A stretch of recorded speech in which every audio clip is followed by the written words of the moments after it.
Hoy te prometo que voy a ser muy corto. Si tú me conoces, sabes que a veces predico 1 hora, pero estoy aprendiendo a bajarle ahí un poquito. Hoy va a ser corto porque vamos a hacer algo un poquito diferente. Sí, vamos a tener un tiempo donde nos vamos a preparar, vamos a pedir al Señor que Él se mueva en la conferencia de visión juvenil, vamos a tener un tiempo de oración, pero antes de llegar a eso, yo quiero contarte algunas cosas y contarte un poquito algo que me pasó en estos días. Resulta que mi hermano vino de sorpresa al paso. Aquí está el flaco, antes era el gordito, pero ahora está muy flaco. Y como él venía de sorpresa, yo no sabía, apenas hoy llegó, Dana, mi esposa, mandó a comprar un librero para organizar el cuarto donde mi hermano iba a dormir. Y resulta que el librero llegó ayer. Entonces ayer llegó el librero y como a quienes les gusta armar las cosas que vienen empacadas, ¿sí o no? Todos los hombres, nos encanta armar y sacar las herramientas, creernos ahí machos. Y llega a la caja y yo le dije a Ana, le dije, mi amor, tú cocinas y yo armo eso. Usted haga su labor de mujer y yo, no, mentiras. Ey, feministas, las feministas. Entonces Dana se puso a cocinar súper rico y yo me puse a armar el librero, ¿sí?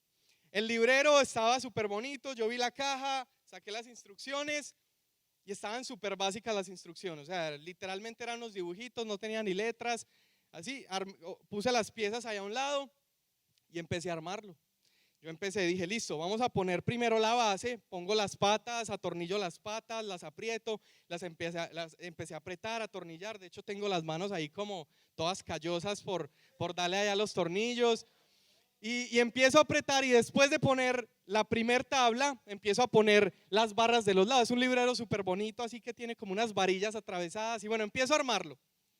Resulta que armándolo, casi como para la cuarta tapa, son 5 tapas, 5 tablas, como para la quinta tapa ya llevaba 2 horas 25 minutos armando el librero, ¿no? Yo bien experto, o más, dice Ana que más, qué pena, ¿no? Entonces empiezo y sigo y yo dije, no, ya, o sea, ya está súper bueno, Dana ya terminó de cocinar, comemos y empezamos a acomodar los libros en nuestro nuevo librero. Pero resulta que cuando estoy por ponerle la última tapa al librero, me doy cuenta que no tengo cómo apretar los tornillos de la última tapa. Es decir, la última tapa por arriba era lisa, entonces no tenía manera de por arriba apretar los tornillos. Resulta que le doy otra mirada a las instrucciones y ese bendito librero se armaba al revés.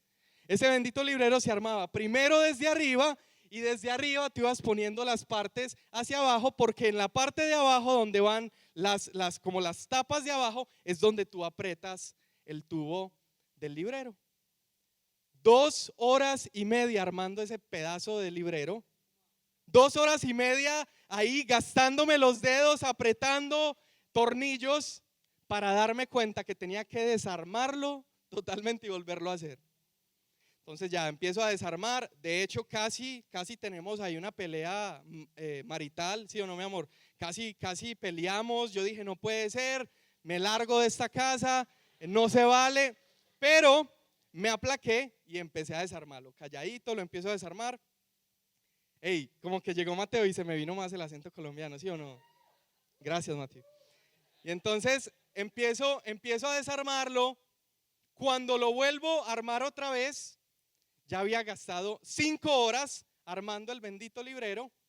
Y hoy, gracias a Dios, en el cuarto donde va a dormir mi hermano hay un librero súper bonito. Pero yo hoy quiero hablarte de algo, tomando esta historia. El tema de hoy le puse al revés. Diga conmigo, al revés. Escúchame, Villa, y hay cosas en la vida que se empiezan al revés. Hay cosas en la vida que no se empiezan por donde crees que comienzan. Hay cosas que comienzan al revés. ¿Qué quiere decir eso? Muchas veces tú piensas que el orden en el que estás construyendo algo es el correcto, pero el orden que Dios ha diseñado para esa cosa es realmente al revés. Y te voy a poner algunos ejemplos súper prácticos. ¿A quién le ha pasado aquí que tiene un examen, ¿sí? Tiene un examen final al otro día y pasa toda la noche estudiando, se compra una de esas botellitas de 5 Hours Energy, se compra un Venti Dark Roast con 2% de leche hervida y un stevia y se lo echa todo para poder mantenerse despierto toda la noche y estudiar? ¿A quién le ha pasado? ¿Quién se trasnocha estudiando? Nadie, perezosos. Y entonces estudias toda la noche, te desvelas, te acuestas a dormir, al otro día te despiertas, vas a la escuela y un minuto antes del examen le pides a Dios que te ayude. ¿Quién le ha pasado eso? ¿Sí? Como que hacemos las cosas al revés, ¿no? ¿A quién le ha pasado que a lo mejor está emprendiendo un proyecto y primero armas el proyecto como tú crees, como se te da la gana, armas todas las piezas del proyecto, tienes todo listo, tienes todos los contactos, tienes el presupuesto y cuando ya está el proyecto, le dices, Señor, por favor bendice este proyecto? O por ejemplo, hablando ahorita de conferencia, que tenemos la conferencia al pie de la puerta.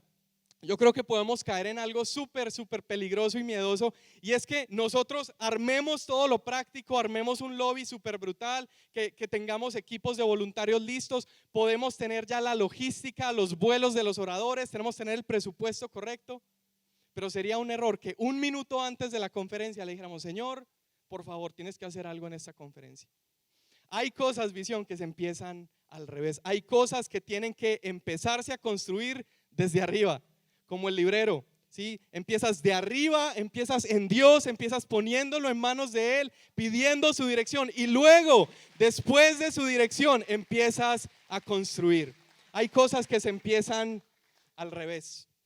Hay cosas que se empiezan al revés. Ve conmigo a Segunda de Crónicas, capítulo 26, versos 4 y 5. Cuando lo tengas puedes gritar, ¡qué flaco! Gracias. Segunda, estoy en dieta, muchas gracias por notarlo, muchachos. Segunda de Crónicas 26, versos 4 y 5. Dice así. Dice, serios, la palabra de Dios. Dice, Uzías hizo lo recto a los ojos del Señor, tal y como lo había hecho Amasías, su padre.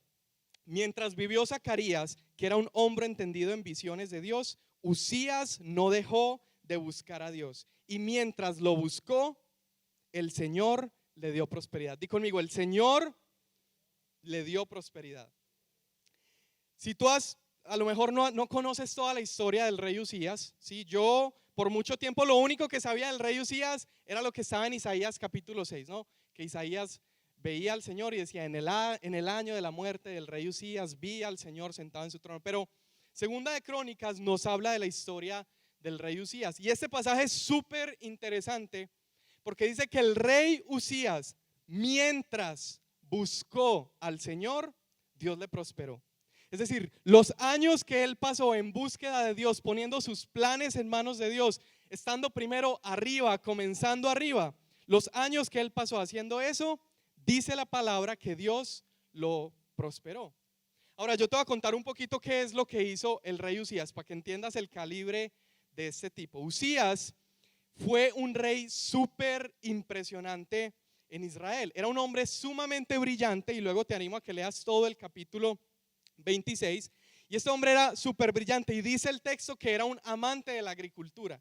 Y como era amante de la agricultura, el hombre tenía trabajadores, tenía gente que trabajaba en viñedos. Todas las montañas que antes estaban desoladas y desiertas en Israel, el hombre las convirtió en campos de cultivo y tenía gente trabajando en esos lugares. Lo que no producía empezó a producir porque este hombre era un apasionado por la agricultura.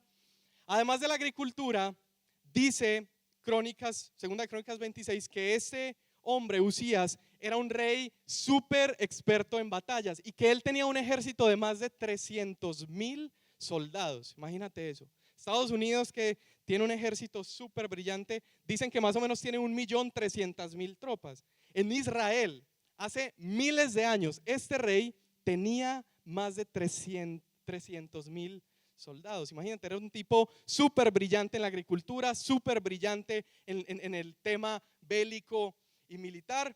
Pero no termina ahí, dice este capítulo que este hombre durante su reinado, que duró si no me equivoco 52 años, durante su reinado construyó ciudades, en plural. En 52 años construyó ciudades, ¿sí? Una ciudad toma años en construirte. Este hombre no construyó una ciudad, él construyó ciudades. Dice también la escritura que este hombre construyó torres para que alrededor de Jerusalén, estas torres estuvieran protegiendo la ciudad. No solo construyó torres en Jerusalén, sino que construyó también torres en el desierto. Imagínate, para que en los caminos del desierto también hubiera gente de su ejército protegiendo el camino. ¿Qué más hizo el rey Usías? El rey Usías, dice la Biblia, que cavó cientos de pozos. Es decir, en zonas donde había sequedad, donde no había agua, este rey no solo les daba seguridad, no solo tenía tropas protegiendo al pueblo, no solamente había construido ciudades, no solamente era un tipo brillante en la agricultura, sino que también se inventó unos pozos en estas ciudades para que la gente no tuviera problemas con el agua. Ahora no termina ahí. Dice que Dios lo prosperó. Cuando Dios te prospera, las cosas que salen, el producto que sale de la prosperidad de Dios no es algo común y corriente. Cuando Dios te prospera, hay cosas sobrenaturales que van a salir.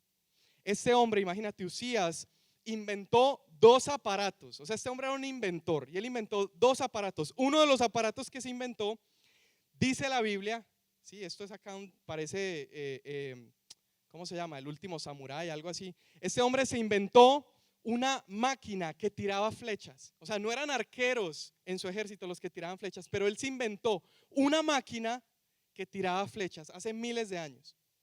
Ahora, dice también que este hombre se inventó no solo la máquina de flechas, sino que se inventó también unas máquinas que podían aventar piedras súper lejos, ¿no? Como unas catapultas. Ahora, la clave y el éxito de todo el reinado de Usías y todo lo que sucedió con Usías, y además lo que sucede después de Usías, que es cuando entra Isaías como profeta, justo en el año de la muerte, entra Isaías como profeta. Eso me habla de generaciones.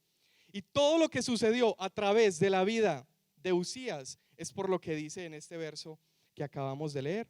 Usías hizo lo recto ante los ojos de Dios, tal y como lo había hecho su padre.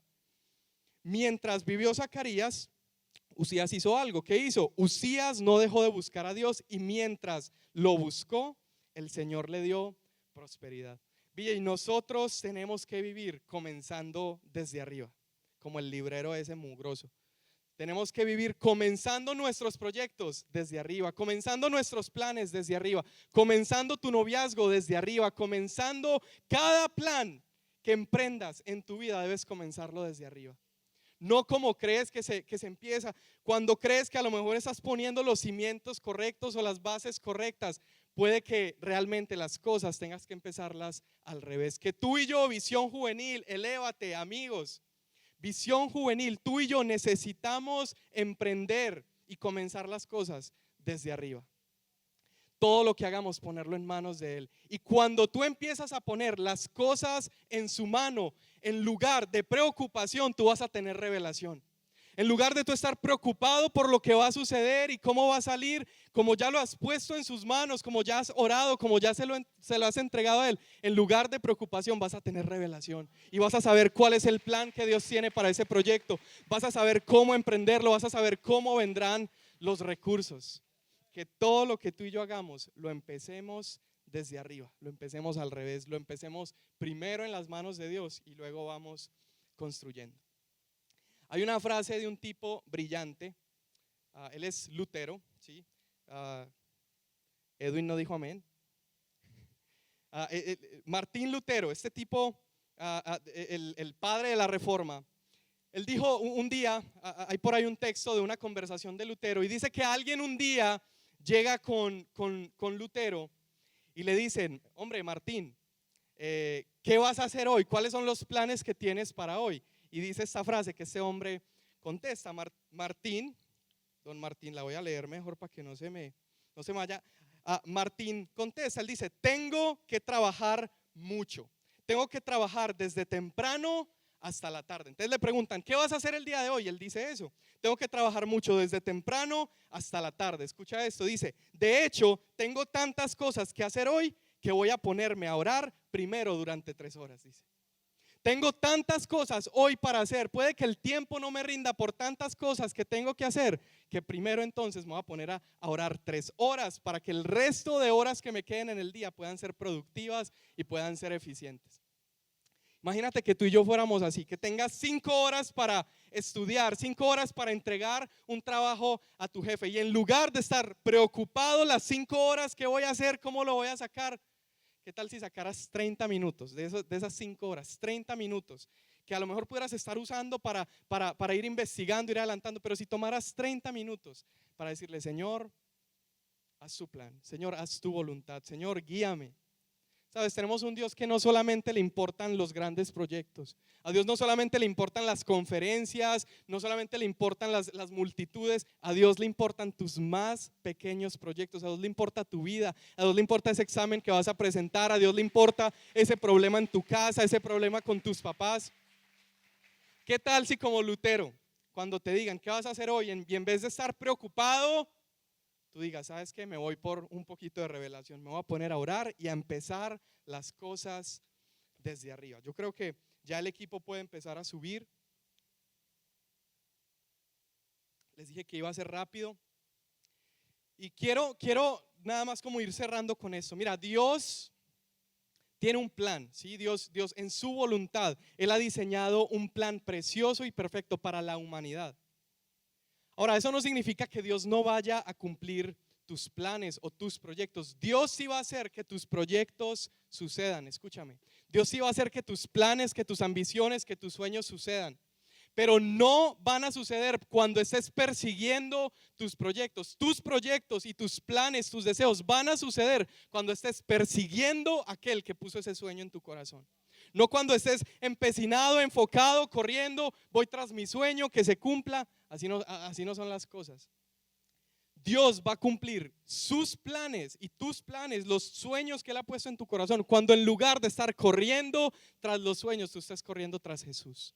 Y cuando corres tras Jesús, cuando estás persiguiendo a Cristo, entonces tus planes y los planes de Dios en ti comienzan a hacerse realidad. Yo creo que puedes emocionarte por esto, puedes darle un aplauso a Jesús. Ahora, transicionando un poquito a la conferencia. Yo quiero que en la conferencia de Visión Juvenil nosotros empecemos al revés. Que nosotros no empecemos primero haciendo un setup bien perro, que no empecemos primero haciendo la publicidad más brutal que hay, que no empecemos primero haciendo un montón de escándalo y de ruido, que no empecemos primero acomodando los cuartos de los oradores, sino que nosotros empecemos al revés, como el librero, que empecemos desde arriba. Que empecemos orando, que empecemos pidiéndole al Señor su dirección, su propósito, su plan, y que a partir de lo que Él nos dé, todos nosotros como grupo de jóvenes empecemos a ejecutando no a partir de nuestros sueños, sino a partir de su diseño. Cuando empiezas desde arriba, recibes el diseño del cielo y puedes empezar a ejecutarlo. Villa, y tú y yo, escúchame, tú y yo hacemos lo práctico, pero Dios hace lo imposible. Tú y yo hacemos lo sencillo, tú y yo acomodamos sillas, tú y yo acomodamos cuartos de oradores, tú y yo compramos vuelos, tú y yo hacemos lo práctico, pero Dios es el que va a hacer lo imposible. Visión Juvenil Conferencia de Elévate sería un fracaso si lo único que logramos es reunir gente, que aplaudan un rato, que canten, que brinquen y se vayan a su casa. Necesitamos que lo imposible de Dios suceda en nuestras conferencias. Necesitamos que corazones de piedra se vuelvan en carne en el nombre de Jesús. Necesitamos ver a enfermos siendo sanados. Necesitamos ver vidas transformadas, corazones cambiados, gente quebrantándose, gente volviendo sus vidas a Jesús. Tengo escalofríos.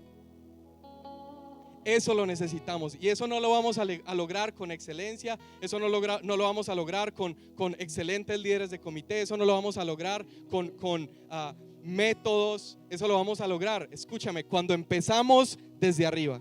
Eso lo vamos a lograr cuando ponemos el Congreso en manos de Dios, recibimos su diseño y entonces Él empieza a orar. ¿Tú crees eso?